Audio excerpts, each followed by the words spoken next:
लेकिन आज स्मिता में आपका एक बार फिर स्वागत है। ऐसा नहीं है कि इमोशनल अब्यूज का शिकार सिर्फ महिलाएं ही होती हैं, पुरुष भी होते हैं। ऐसा एक रिपोर्ट में सामने आया, लेकिन हाँ, महिलाओं का प्रतिशत कुछ ज्यादा है और इसमें कोई दो राय नहीं है। हर रिश्ते में मिठास होती है और ये मिठास, ये चाशनी जब कभी भी हल्की लगने लगे तो ये है एक अलार्म उस रिश्ते के लिए। अब जहन में ये सवाल आना लाजमी है कि कौन से ऐसे मौके आते हैं जब ये हालात पैदा हो जाते हैं और क्या उन हालात को आने से पहले ही दोनों रोक सकते हैं। जानते हैं सेगमेंट में। राजेश जी, कौन से ऐसे हालात आपकी नजर में हैं जब इस तरह की हिंसा शुरू हो जाती है घर के अंदर? देखिए, इसमें कोई पर्टिकुलर किसी चीज को हम लेके बात नहीं कर सकते। इसमें पर्सनैलिटी ऑफ द इंडिविजुअल वो एक इम्पॉर्टेंट होता है। कई बार जैसा भी हम बात कर रहे थे कि जेनेटिक भी फैक्टर्स इम्पॉर्टेंट होते हैं कि वायलेंस यदि फैमिली में चला आ रहा है तो वो जेनेटिक में इनहेरिट कर लेता है किसी मेंटल डिसऑर्डर के तौर पे। मानसिक बीमारियां जैसे स्किज़ोफ्रेनिया है, मेनिया है, उसका भी ये पार्ट होती है वायलेंस। कई बार नॉर्मल रिलेशनशिप के अंदर डोमिनेंस जो शो करते हैं वो उस केस से होते हैं। आइडेंटिफाई कैसे करें? इसको आइडेंटिफाई कैसे करेंगे? इसके अंदर उसके अंदर हीन भावना आने लगेगी जो इमोशनल अब्यूज के तहत गुजर रहा है। अब वो हीन भावना किस तरह से रिफ्लेक्ट होगी? वो कुछ भी करने की कोशिश करेगा, उसके अंदर गिल्ट पैदा होगा, उसकी सेल्फ एस्टीम लो हो जाएगी। सेल्फ एस्टीम एक बहुत इंपॉर्टेंट एस्पेक्ट होती है इंसान के जीने के लिए कि उसको लग रहा है कि मैं अपने आप में एक महत्वपूर्ण इंसान हूं और दूसरे लोग मुझे अच्छे नजरिए से देखते हैं। जब ये सेल्फ एस्टीम गिरती है तो वो उसको ये चीजें नजर नहीं आ रही होती है, वो अपने आप को एकदम हीन देख रहा होता है। यदि वो उसके चलते डिप्रेशन में चला गया है तो उसका काम करने में मन चला जाता है, इंटरेस्ट कम हो जाता है, कॉन्फिडेंस का लेवल गिर जाता है, स्लीप डिस्टर्ब हो जाती है। तो ये एक ऐसे सिम्टम्स है। कई बार एंजाइटी हो जाती है, उनको घबराहट लगने लगती है। मान लीजिए हस्बैंड के साथ जैसे हस्बैंड के आने का टाइम हुआ उनकी घबराहट बढ़ जाएगी, वो पेस करती रहेंगी, चाय बनाती रहेंगी या चाय ज्यादा पी लेंगे या कुछ ऐसी हरकतें करेंगी जो अनयूजुअल सी हो जाएंगी। That could be. अब उसके तहत जैसे बता रहे थे कि भाई सास या ननद और कमेंट करने लग जाएंगे। नोबडी विल रियलाइज कि ये एक उनकी एंजाइटी के सिम्टम हैं और उस सिम्टम इसलिए आ रहे हैं क्योंकि हस्बैंड के आने का टाइम हो गया है, यदि दोनों के बीच वो संबंध अच्छे नहीं है। तो जब भी कभी चेंज इन बिहेवियर होता है आपस के अंदर और वो चेंज इन बिहेवियर यदि रिफ्लेक्ट कर रहा है, आपस के संबंधों में मधुरता खत्म होती जा रही है। बच्चों के अंदर यदि चिड़चिड़, बच्चे हैं घर में और मां यदि अपना गुस्सा बच्चों पर निकाल रही है छोटी छोटी बात के ऊपर, वो गलत हो रहा है। तो जब भी कभी ये चेंज आने लगे या हम बच्चों के थ्रू, सास के थ्रू, भाभी के थ्रू, ननद के थ्रू ये चीजें सेटल कर रहे हैं एक दूसरे के बीच की, जब इनडायरेक्ट कम्युनिकेशन हो जाए। बड़ा अच्छा था कि दो हस्बैंड वाइफ एक बेड पे दिखाते हुए हैं, दोनों के पास लैपटॉप है, दोनों बात कर रहे हैं आपस में कि आज तो बहुत दिन हो गए बात करे हुए, चलो एक ईमेल लिख लेते हैं। जब रिलेशनशिप में इतनी दूरी आ जाए तो लगनी चाहिए कि भाई कहीं ना कहीं अब्यूज हो रहा है। हमारे साथ बीमा है। बीमा, आप पहले तो अपने बारे में कुछ बताइए और फिर आपको कब ऐसा लगा कि हाँ आपके साथ आपके घर में ज्यादती हो रही है? मेरी शादी 2005 की 10 मई को हुई थी। मैं ससुराल में मतलब 6-7 महीने तक ठीक रहती थी। उसके बाद मुझे ससुराल में टॉर्चर करना शुरू कर दिया। मेरे पति मुझे बहुत परेशान रखते हैं, बात बात पे ताने मारते हैं कि तुम मरती नहीं है, कहीं चली नहीं जाती, यहाँ से निकल गए। सास भी उनका साथ देती है, कुछ नहीं कहती उनको। ननद, सभी देवर सब उन्हीं के साथ देते हैं, कोई मेरा साथ नहीं देता वहां पे। मुझे हर तरीके से गंदगी बिहेव करते हैं। जैसे मेरा कपड़ा भी अगर उनको टच कर गया तो कहते हैं कि अब तो नहाना पड़ेगा, कहाँ इसको छू लिया। आपने कहीं इसकी शिकायत दर्ज कराई थी? हाँ मैम, मैं नवश्रेष्ठी महिला पंचायत में करवाई थी।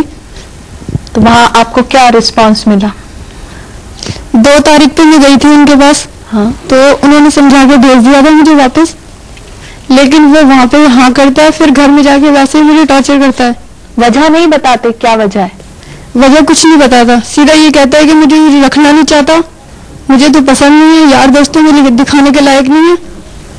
सुमन जी, अब इस तरह के जो केसेस हैं, चूंकि आपने तो किताब भी एक लिखी है, अब इस तरह के जो केसेस हैं कोई वजह नहीं है, लेकिन एक औरत जो है वो लगातार टॉर्चर की जा रही है, तकलीफ में है, बाहर भी नहीं निकल सकती। कितनी स्वयंसेवी संस्थाएं हैं जो इस तरह की औरतों की मदद करती हैं। पुलिस के पास भी कहीं ना कहीं जो एक बात, जो कॉमन बात सुनने में आई वो ये थी कि एफआईआर दर्ज बहुत मुश्किल से की जाती है, डीडी करके छोड़ दिया जाता है, परसों नहीं होता है। आप क्या कहना चाहेंगे? मैं ये कहना चाहूंगी कि एक तो इमोशनल जो अब्यूज है it's going to increase in the coming days, because अब फिजिकल अब्यूज इतना नहीं होता, because women are becoming empowered, अपने राइट्स पता लगने लगे हैं, पढ़े लिखे होने लगे हैं, it's very easy to call 1001091। But जब इमोशनल अब्यूज की बात आती है, you tend to forget it, चलो इस बार हुआ अगली बार नहीं होगा, उसमें थोड़ा सा डिले हो जाता है। And over a period of time you realize, जैसे इनको काफी देर के बाद पता लगा कि मेरे साथ अब्यूज हो रहा है, when you start having depression and you start thinking about what to do about it, तो इसमें बहुत लैग होता है। ऑफ कोर्स अभी जैसे आप कह रहे हैं एफआईआर, अभी डोमेस्टिक वायलेंस के अंदर जब आता है, then police only writes a DIR, the complainant has a right to go to the magistrate, वो सीधा मैजिस्ट्रेट के पास जाके अपना पिटीशन कर सकते हैं अंडर डोमेस्टिक वायलेंस एक्ट, तो उसमें वहां से उनको प्रिवेंशन ऑर्डर मिल सकता है। But again when it comes to कि दोबारा होता है, समझाते हैं, there can't be any protection officer all the time in your home. एक पुलिस वाला हमेशा आपके घर में नहीं रह सकता, तो वो जो सस्टेन्ड वो है, इट्स वेरी डिफिकल्ट। हमारे लॉ के पास कोई इसका सोल्यूशन नहीं है, वी रिएक्ट टू इट, हम रिएक्ट तो कर रहे हैं सिचुएशन के साथ कि ठीक है ये ठीक सिचुएशन नहीं है, law should take its course, but it is not a solution oriented law for a woman, she still doesn't know what to do, तो वो प्रॉब्लम तो है। वरुण जी, जैसे इनका एक केस है, ऐसे बहुत से केसेस आपके पास होंगे, इस तरह की जब अब्यूज होता है तो उसमें जैसे हमने जो खास बातें देखी, या तो फाइनेंस की वजह से होता है, पैसा है ज्यादा, एजुकेशनल बैकग्राउंड की वजह से होती है, या वहाँ की खुद की परंपराएं जो हैं वो एक माना जाता है कि हाँ ऐसा ही बिहेव किया जाएगा। बीमा का जो केस है, इससे आपको क्या नजरिया लगता है? एक अच्छा खासा गैप नजर आ रहा है इसमें। देखिए, बिल्कुल जो मैंने आपसे पहले कहा था कि वो ये आज ये जो परेशान है, ये अपनों के दर्द से परेशान है, जो अपनों ने इनको परेशान किया। उसकी गोली ने मेरे जिस्म को छल नहीं किया, लेकिन उसकी गोली ने मेरी आत्मा को छल नहीं किया। आज कोई गैर इनके ऊपर कमेंट करके जाता कि आप देखने में अच्छी नहीं है, या आपके अंदर ये फिजिकल कमी है, ये इग्नोर कर देती क्योंकि उससे कुछ मतलब नहीं है।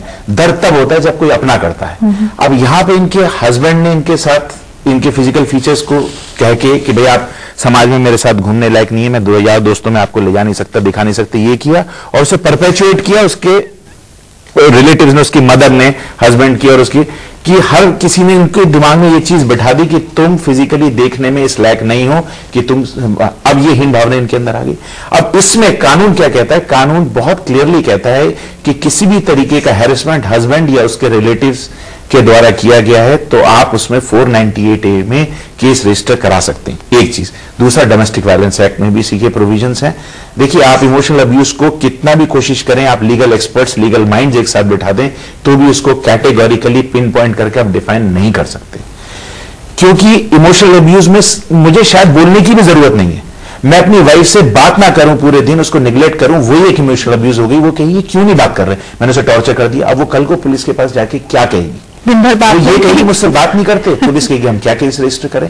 लेकिन हमारा जो कानून है, देखिए हैरेसमेंट वर्ड उसमें यूज हुआ है, और डोमेस्टिक वायलेंस में इमोशनल अब्यूज का जो इमोशनल वायलेंस है वो भी यूज हुआ है। अब इसको इंटरप्रेट करना कानून का काम है। आगे जैसे जैसे स्थितियां सामने आती हैं, हम उसका एक ब्रॉडर व्यू लेके, लॉ इज ऑलवेज इवॉल्विंग, वो आप क्लियर नहीं कह सकते कि ये ए चीज है, ये इमोशनल अब्यूज है, बी चीज है, इमोशनल अब्यूज है। रोज आपके सामने एक नई सिचुएशन आएगी, किसी ने बात नहीं किया, वो भी हैरेसमेंट है। वरुण जी, जो केसेस आप लेते हैं उसमें जब इमोशनल अब्यूज के केसेस आते हैं, क्या उनके परिवार वालों को क्या सजा दिलवा पाना मुमकिन हो पाता है? नहीं, बिल्कुल मुमकिन होता है। उसमें यह होता है कि लड़की को अपना स्टैंड पे स्टिक करना पड़ता है। ज्यादातर हैरेसमेंट के जो केसेस होते हैं वो 90% जो होते हैं वो सेटलमेंट में कल्मिनेट होते हैं, आपस में कोई सेटलमेंट हो जाता है।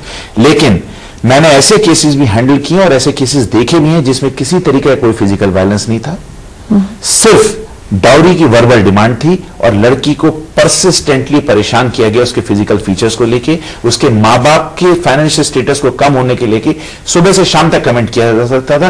The girl was on the verge of committing suicide. जब उसने कोर्ट में, पुलिस में जाके केस बताया तो एफआईआर रजिस्टर हुई, उसके बाद केस ट्रायल में गया, उसने अपनी बातें आके मजिस्ट्रेट के सामने बयान दिया और उसको एक क्रॉस एग्जामिनेशन हुआ, she stayed by her stand, और बाद में नंद, सास और हस्बैंड तीनों को सजा हुई। ससुर को एक्विट कर दिया कि उनका नहीं था, लेकिन तीनों को इस ग्राउंड पर सजा हुई कि वर्बल हैरेसमेंट से इसको इतना ज्यादा हैरेस किया गया, वर्बल अब्यूज से, कि she has been tortured to that. कहीं ना कहीं न्याय हो पाता है। आप चूंकि नवसृष्टि से हैं, बीमा का जो केस है, किस तरह से आप लोग परसू कर पाए इसको अभी तक? आजकल लोग थोड़ा चालाक हो गए हैं, उनको लगता है कि अगर मारे पीटेंगे तो सीधा पुलिस आ जाएगी, अरेस्ट हो जाएंगे। और ये स्लो डोज एक ऐसा पॉइजन है कि देते रहो और इस पे हमारे ऊपर भी जल्दी कुछ आएगा नहीं और धीरे धीरे रास्ते का कांटा निकल जाएगा। हाँ, तो ये आजकल एक ट्रेंड देख रही हूँ, हमारे कई केस इस तरह आ रहे हैं जिसके साथ इसी तरह आर्थिक हिंसा, इमोशनल हिंसा, ये सब हिंसा आजकल बहुत बढ़ रहा है। एक बहुत आसान रास्ता नजर आ गया है। मृदुला, अगर हम बच्चों की ही बात करते हैं, जिस तरह का जब ये इमोशनल अब्यूज होता है, बच्चों पर यकीनन एक बहुत बड़ा असर पड़ता है। क्या ये सही है कि अपने आपसी लड़ाई झगड़े में बच्चों को शामिल कर लिया जाए? बिल्कुल भी नहीं, लेकिन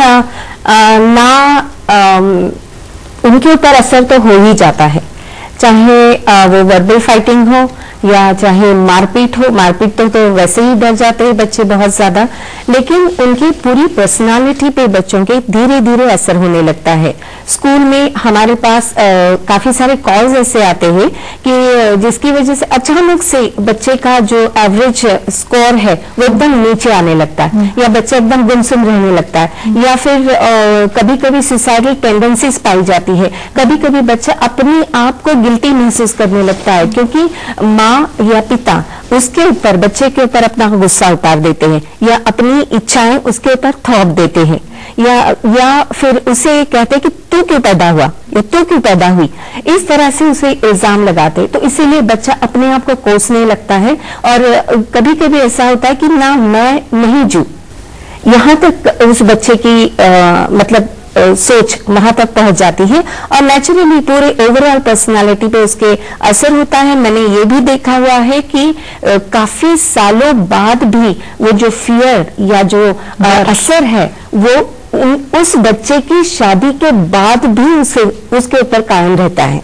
सबसे ज्यादा मुझे ऐसा लगता है कि माँ बाप को इसके लिए सोचने की जरूरत है। विशेषज्ञों का ये मानना रहा कि किसी को मानसिक रूप से आहत करने के पीछे एक बड़ी वजह होती है दूसरे पर कंट्रोल करने की इच्छा। अक्सर उत्पीड़न करने वाला व्यक्ति अपने साथी पर नियंत्रण इसलिए करता है ताकि केवल वही उसके जीवन का केंद्र बना रहे, यानी वो अपनी पत्नी की सोशल लाइफ को पूरी तरह से खत्म करने की कोशिश और उसके टाइम, स्पेस, इमोशन, दोस्ती और उसकी इनकम सब पर कंट्रोल कर लेता है या कर लेना चाहता है। पूरी तरह से अपने ऊपर निर्भर या आश्रित करने की इच्छा उन्हें उसे हर सपोर्ट सिस्टम से अलग करने के लिए बाध्य करता है। फिर वही सवाल कि इस मुख्तसर सी जिंदगी में जो खुशियों के लिए कम है, वहां कैसे कुछ लोग आपसी टकराव और एक दूसरे को मानसिक रूप से प्रताड़ित कर लेते हैं। ले लेते हैं एक छोटा सा ब्रेक, हाजिर होते हैं बस थोड़ी देर में। आप रहिएगा अस्मिता के साथ। घरेलू हिंसा में सुरक्षा अधिकारी कितने सफल रहे हैं, डिपेंड करता है कि जो मजिस्ट्रेट बैठा है उनकी मानसिकता कितना उस पक्ष में है। बहुत ऐसे औरतें भी होती हैं, महिलाएं जो केस दर्ज नहीं करती, बहुत डर के रहती है, फिर उसे कैसे लाया जाए समाज में।